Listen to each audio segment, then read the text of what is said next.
देखो बाबू, बहुत सारे बच्चों का ये डिमांड था कि सर कुछ किताब भी हमें पढ़ना बताइए, किताब भी हमें पढ़ना सिखाइए। तो आप सभी के डिमांड को लेकर के आज मैं आपके सामने एक छोटी कहानी को लेकर के आया हूँ। इस कहानी को समझने की कोशिश कीजिएगा। इसका एक एक वर्ड का मीनिंग मैं बताऊंगा। हर सेंटेंस के अर्थ को समझने की कोशिश कीजिएगा। सारे सेंटेंस को मैं बहुत ही अच्छे तरीके से कोशिश करूंगा समझाने की। और देखो बाबू, जब आप इस स्टोरी को ध्यान से सुनेंगे और उसको ठीक से पढ़ेंगे और मेरे वीडियो को देखेंगे तो आपको क्या क्या फ़ायदा होने वाला है। पहली बात कि बहुत सारे बच्चों की ये शिकायत होती है कि सर कोई भी स्टोरी होती है या बुक में कोई चैप्टर होता है तो हम लोग उसको पढ़ तो लेते हैं लेकिन उसका अर्थ समझ में नहीं आता। तो यहाँ पर आपको कैसे किसी सेंटेंस का अर्थ निकालना है ये सीखने को मिलेगा। दूसरा, मैं उस सेंटेंस में जितने भी टफ वर्ड्स होंगे उन सारे वर्ड्स को मैं बताऊंगा। तीसरा, आपकी रीडिंग स्किल बढ़ेगी। मैं किस वर्ड का कैसे प्रोनाउंसिएशन कर रहा हूँ ये आपको समझ में आएगा। यानी एक अच्छे तरीके से ट्रांसलेशन सीखने का बेहतर तरीका है ये। आपकी अंग्रेज़ी मजबूत होगी। अगर आप इंग्लिश बोलना चाहते हैं तो आपकी अंग्रेज़ी बोलने की क्षमता बढ़ेगी। आप अच्छी अंग्रेज़ी बोल पाएंगे अगर आप ध्यान से वीडियो को देखते हैं और हर सेंटेंस को समझने की कोशिश करते हैं। तो चलिए बाबू, आज मैं आपके सामने पहला जो स्टोरी लेकर के आया हूँ, आज का स्टोरी है the fox and the ass. यानी the fox and the ass. Fox means होता है लोमड़ी और आस मीन्स होता है गधा। तो इसमें तो कोई आपको दिक्कत नहीं है। ये जो कहानी है एक लोमड़ी और गधे की कहानी है। अब देखिए यहाँ से मैं शुरू करता हूँ। One day an ass found a lion's skin. देखिए वन डे का मतलब एक दिन। एन आस, आस तो समझते हैं गधा। फाउंड, फाइंड होता है, रियल में वर्ड होता है फाइंड। फाइंड का दूसरा फॉर्म है फाउंड। उसके बाद से है लायंस, तो फाइंड का मतलब पाना होता है। उसके बाद है लायंस। तो देखिए लायन, इसके ऊपर जो चिन्ह है इसको एपॉस्ट्रॉफी कहते हैं और इसके साथ एस लगा है तो एपॉस्ट्रॉफी एस। और स्किन का मतलब होता है खाल, चमड़ा। तो अब इस सेंटेंस को समझिए।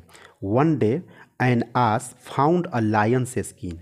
एक दिन एक गधे को एक शेर का खाल मिल गया। एक दिन एक गधे ने एक शेर का खाल पा लिया। फाइंड का मतलब पा लेना। द आस थॉट, गधे ने सोचा। देखिए थॉट, थिंक का दूसरा फॉर्म होता है थॉट। ये पास्ट इंडेफिनिट टेंस का सेंटेंस है। ये भी जो सेंटेंस था ये पास्ट इंडेफिनिट टेंस का सेंटेंस था। तो द एस थॉट, गधे ने सोचा, I shall wear this skin. यानी I shall wear, wear means होता है पहनना। तो I shall wear this skin, मैं इस खाल को पहनूंगा। And everybody will think me for a lion, और सभी लोग मुझे एक शेर समझेंगे। सभी लोग मेरे बारे में सोचेंगे कि मैं एक शेर हूँ। आपने ठीक से कहानी को समझा। एक दिन एक गधे को एक शेर का खाल मिल गया। गधे ने सोचा कि अगर मैं इस शेर के खाल को पहन लूँगा तो बाकी जो सारे जानवर हैं वो सभी लोग हमको मतलब शेर समझना शुरू कर देंगे, शेर समझने लगेंगे। द एस ओर, देखिए ओर, ये जो आपका वर्ड था ना वियर, इसी वियर का दूसरा फॉर्म है ओर। तो वियर मीन्स पहनना, मैंने बताया, तो ये पहना। तो द आस और द लायंस स्किन, गधे ने उस शेर के चमड़े को पहन लिया। पास्ट इंडेफिनिट टेंस का सेंटेंस है, पहन लिया। All the animals ran away in fear. अब देखिए ऑल द एनिमल्स, सारे जानवर, रैन, रन का दूसरा form ran away. Run away का मतलब भाग जाना। तो ये सिंपल पास्ट टेंस है, रैन away in fear. In fear यानी डर। फियर का मतलब क्या होता है? डर। तो all the animals ran away in fear, सारे जानवर डर से भाग गए। The ass felt proud. देखिए ये फेल्ट जो है फील का दूसरा फॉर्म है। फील का मतलब महसूस करना। अब प्राउड मीन्स होता है घमंड। तो द आस फेल्ट प्राउड, गधे को घमंड हुआ।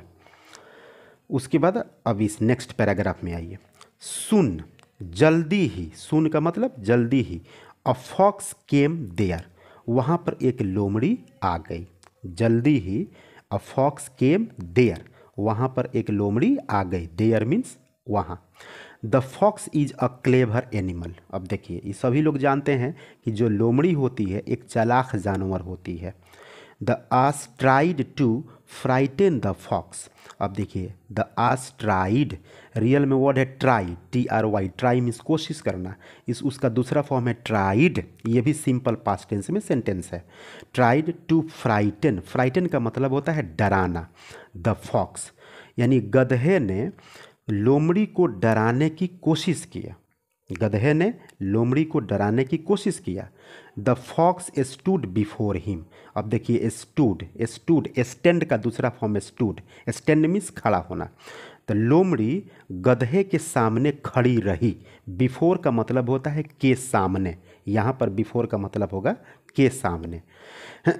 The fox stood before him यानी जो लोमड़ी थी वो उसके सामने यानी गधे के सामने खड़ी रही। She began to green.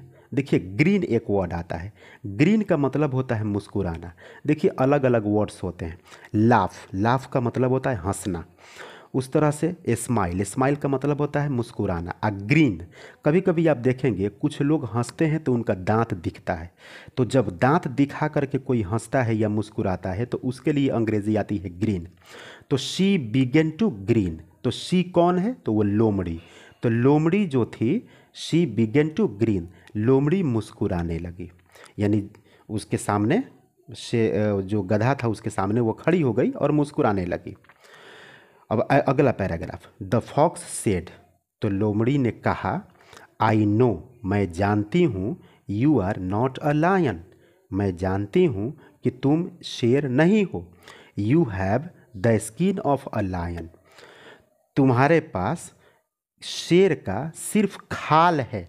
You have the skin of a lion यानी तुम्हारे पास शेर का खाल है। जो तुम ऊपर से पहने हो वो शेर का खाल पहने हो।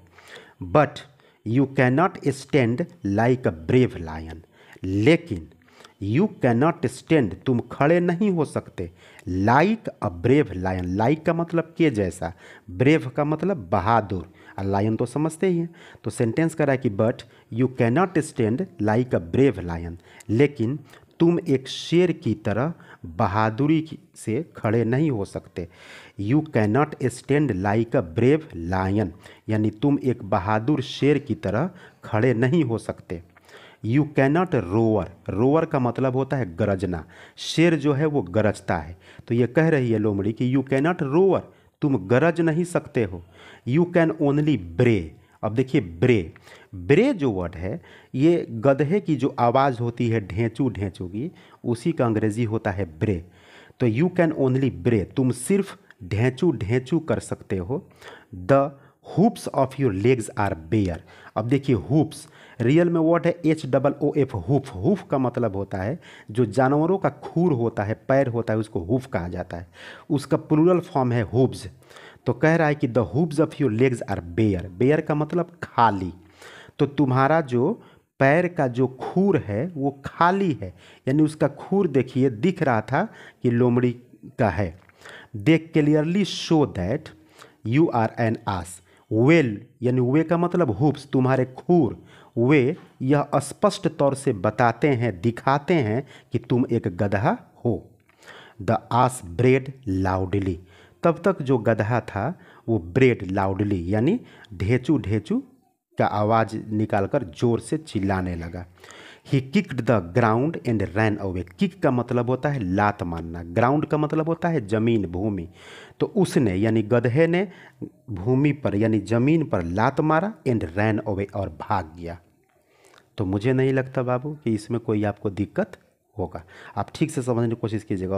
अब मैं फिर एक बार आपको दोहरा दे रहा हूँ। One day an ass found a lion's skin. एक दिन एक गधे को एक शेर का खाल मिल गया, चमड़ा मिल गया। द आस थॉट, गधे ने सोचा, I shall wear this skin and everybody will think me for a lion. गधे ने सोचा कि अगर मैं इस खाल को पहन लूँगा तो सभी लोग मुझे शेर समझने लगेंगे। The ass wore the lion's skin, गधे ने उस शेर के खाल को पहन लिया। All the animals ran away in fear, सारे जानवर डर से भाग गए उसको देख करके। द आस फेल्ट प्राउड, गधे को इस बात का बड़ी घमंड हुआ, बड़ी गुरूर हुआ। सुन, जल्दी ही, अ फॉक्स केम देयर, वहाँ पर एक लोमड़ी आ गई। The fox is a clever animal, लोमड़ी जो होती है वो चालाक जानवर होती है। The ass try to frighten the fox, गधे ने लोमड़ी को डराने की कोशिश की। The fox stood before him, लेकिन जो लोमड़ी थी उसके सामने खड़ी रही। शी बिगेन टू ग्रीन, और वह मुस्कुराने लगी, यानी उस गधे को देखकर मुस्कुराने लगी। द फॉक्स सेड, तब लोमड़ी ने कहा, I know you are not a lion, मैं जानती हूँ कि तुम एक शेर नहीं हो। You have the skin of a lion, तुम्हारे पास सिर्फ एक शेर का खाल है।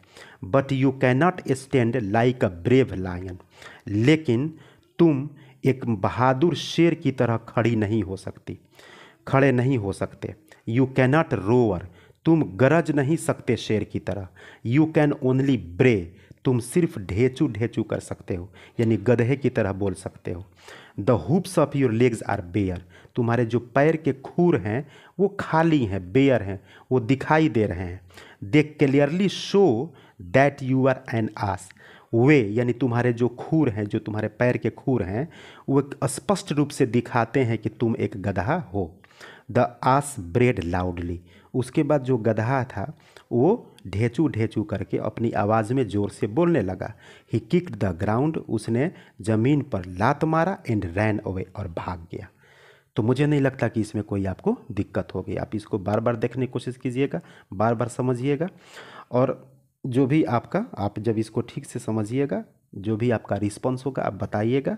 अगर आपको दिक्कत होती है तो मैं और भी इससे अच्छी तरह से कोशिश करूंगा आपको बताने के लिए, और इस तरह से आपका ट्रांसलेशन, आपका प्रोनाउंसिएशन, आपका स्पीकिंग पावर, सब कुछ डेवलप होगा, सब कुछ बढ़ेगा।